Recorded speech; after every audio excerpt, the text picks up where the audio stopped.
or in 20 minutes about. So representing data, a few different ways to do that we'll talk about today. And the first way is with something called a dot plot. So fill that in on your guiding note sheet. A dot plot is a data representation that uses a number line, X's, dots, or other symbols to show frequency. They're sometimes called line plots, and they're usually more appropriate for smaller sets of data. All right, so dot plots are good for smaller sets of data with smaller ranges. All right, so a good test question would be, oh, here's some data. Which one is more appropriate to use? Well, if it's a smaller set of data with a smaller range, then you probably want to use a dot plot. So here's an example. We have 12 employees at a small company make the following annual salaries in thousands of dollars. So it's listed here, just randomly, not in order. And we need to choose the number line with the most appropriate scale. So like the most appropriate tick marks. All right, so look at the data. It goes from like 25, 20, 35, 40-ish, 50, 60.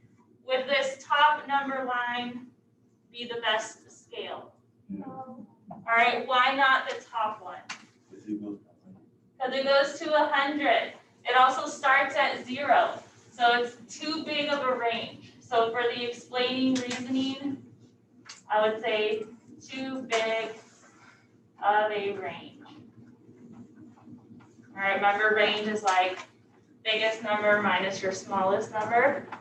So you don't want to use that one. Does the second one look like a good option? Yes. Yes. Does the third one look like a better option? No. Why is the third one no good? It goes to 95. Also, the tick marks, I don't know if you saw that, aren't really convenient. Because what's in between 20 and 35?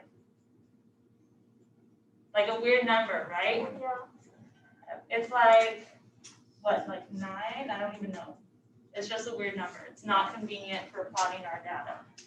So this one, I would say for the reasoning, not convenient tick marks.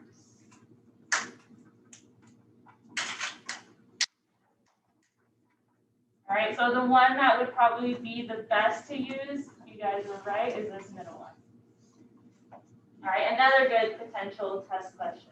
Which one is most appropriate? Questions about how you figured that out? All right, now the best way to be comfortable with like interpreting dot plots would be to actually make one. So we're going to take a moment and make one. It's really easy. Since we decided that this one was the most appropriate, I'm going to copy these tick marks down here. So starting at 20, skip 1, then 30, skip 1, then 40. So it's going up by 5. So if I were you, I would fill this in while I'm doing it. All right, so we're using the scale from here that we said is a good way to measure our data. All right, and I know the data isn't shown on my screen here, but you can see it on your paper. So, like, what's the first number in that data set? 25. So I'm going to put a tick mark at the 25 mark, right in between 20 and 30. It goes up evenly by 5. All right, next data point is 20, and then 35, another 35. So when there's 2, you kind of just stack them up. All right, these could be X's, these could be dots. All right, just as long as you're putting them in the right spots. All right, then we have 2 at 40, 2 at 45, 50, and 60. Alright, so does your dot plot look something like this? All right, great job. All right, any questions? Does that one seem easy enough? All right, let's see if we can squeeze in histograms before I give you like a your turn one. On this one, you're just making a dot plot. So let's look at the other side for the histograms. So histograms, to give you a little preview, they look like bar graphs, but they're not called bar graphs. All right, so the difference between the two is that histograms have numbers on both axes. All right, so we're looking at like frequency, like how often something occurs, for like test scores, for ages, something with numbers. Bar graphs would be where it was like categories, like this number of people like dogs, and this number of people like cats. That would be a bar graph. So histograms are a type of bar graph used to display frequency of data divided into equal intervals. All right, so the intervals have to be equal. They can't be weird. All right, like see how these all have the same pattern, 60 through 69, 70 through 79, right? They can't be one is different than the other. The bars must be of equal width and should touch but not overlap. So again, look at the picture, they touch but they don't overlap. The heights indicate the frequency. Histograms are more appropriate for larger sets of data. So if you're given a bunch of data points, probably a histogram if it's numerical data that you're looking at.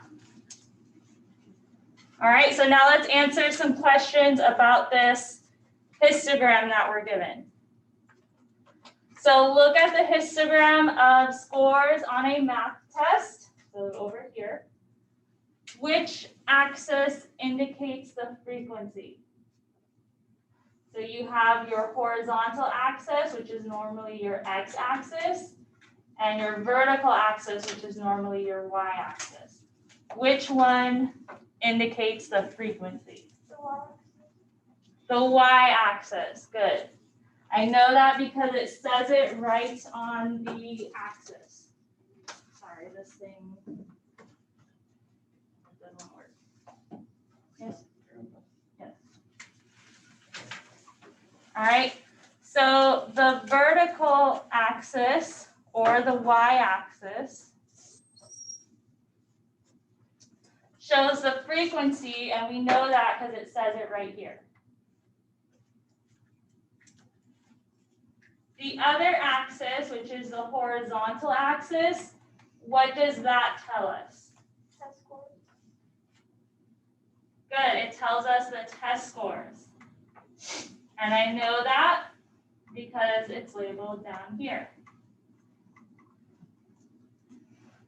So how is the horizontal axis organized?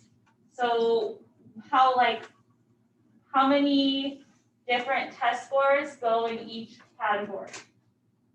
From 60 through 69. Really close. If you count them out on your fingers, there's actually 10.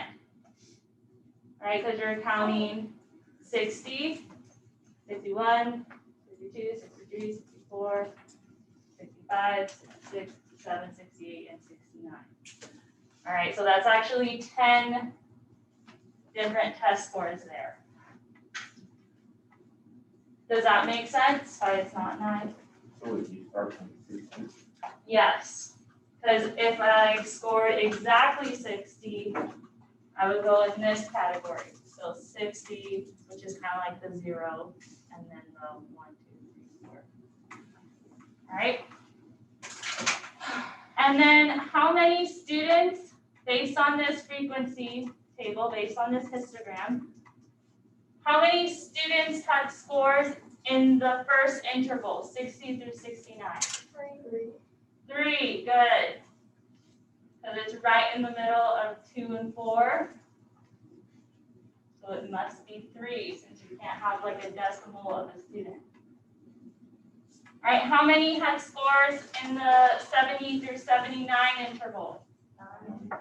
Good. 80 through 89? 12. 90 through 99? Good. And then part H says how many test scores were collected? 31. 31, and how did you figure that out? I didn't have to. All right, very good. Any questions? I know it seems silly like how easy this is after what we just did with module 9. All right, but yes, you're just reading it, interpreting it, and answering questions about it.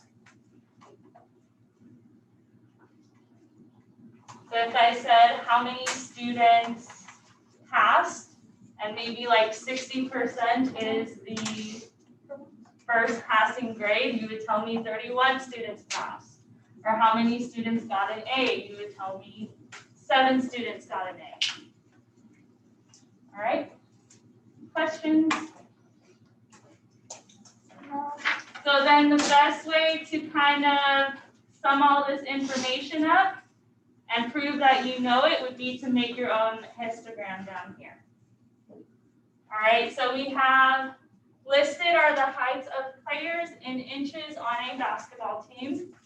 Create a frequency table from the data, then use the frequency table to create a histogram. All right, so frequency tables simply tell us like we can make different intervals. So we need to come up with intervals that are appropriate. And then frequency would tell us how many times one of these data points falls in that interval. Sorry, I'm having a hard time trying to. All right, so looking at our data, it's in random order, it's not in order. But like, think to yourself what a good interval would be. So over there we had intervals of 10. Would intervals of 10 be optimal here? Nope. Probably not, because we really only have like 2 intervals, right? Yes. So what might be better? I would agree, I'd probably do 5s as well. So if I'm picking my intervals with my lowest number here, good, I don't see a number smaller than 63. So maybe my first interval could be the numbers from 60, and since we're doing 5 numbers for each interval, what's going to be my last number in this interval? 65. It's not 65. It is 64. 64. So you want intervals of 5, don't you? So we have 60, 61, 62, 63, and 64. All right, so that's how we're separating our intervals. Does that make sense? All right, so then what would the next interval number start with? 65. 65, good. You don't want to use 64 because if I had a 64 up here, it would go in 2 different intervals and we don't want them to overlap. So good, 65. What would be the last number in this interval? 70. It is 65, 66, 67, 68, and 69. All right. Are we starting to see the pattern? No. Okay, maybe with the next one. What will be the first number in this interval? 70. And the last number? 74. Good. We'll throw one more interval in there. What will be the first number in this one? 75. And the bigger number will be 79. good. Good. So if you need to count it out on your fingers, go ahead. That's what I do sometimes. So 5 number intervals was the most appropriate. All right, so go ahead. You could do it yourself. You could count how many times a number shows up in each one. You can do tally marks. You could just count them. What I normally do is like I'll go through my list and every number from 60 through 64 I'll underline. So that's my first interval. So I only have one number. So I put the 1 in there and then I cross it out so that way I don't keep counting that number. Right, and then I look for 65 through 69.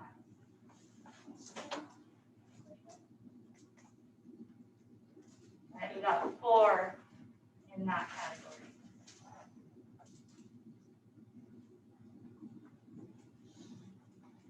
Right, 70 through 74.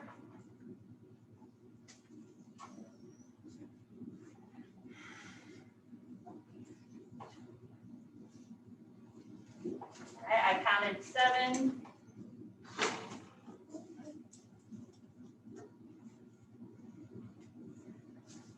And then 75 through 79. Good. So I would count them all out, and then I probably just add them up to make sure that I included all my points, that I didn't leave the data point out, because that's very, like, such a silly mistake to make. So I had 25 players. I count 25 in my frequency table, so that means I'm good. All right, so I had 25 to begin with, and there's 25 in this list, so I counted all of them. All right, now make your table, make your histogram. What do you think would be an appropriate scale for the frequency for this column? 1 through 10. 1 through 10, good. So you want to space them out enough so that it looks nice. I don't really know how else to say it. So that it's easy for you to plot all of the points.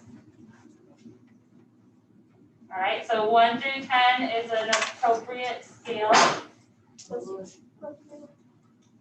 And then we'll list our heights. So we'll list our intervals towards the bottom.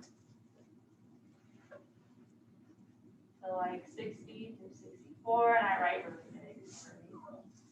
65 through 69, 70 through 74, 75 through 79. All right, so again, histograms, they are wide bars. So like 64 goes up 1. They're wide bars like that. And then 65 through 69 goes up 4. So they're wide bars that touch but do not overlap. So I wouldn't make like these little individual skinny bars. All right, I would make them touch, just not like overlapping each other, if that makes sense. 70 through 74, all the way up to the 7. And 75 through 79. And I know my graph's a little bit off, but you get the point, right? So again, touching, but not overlapping. Any questions?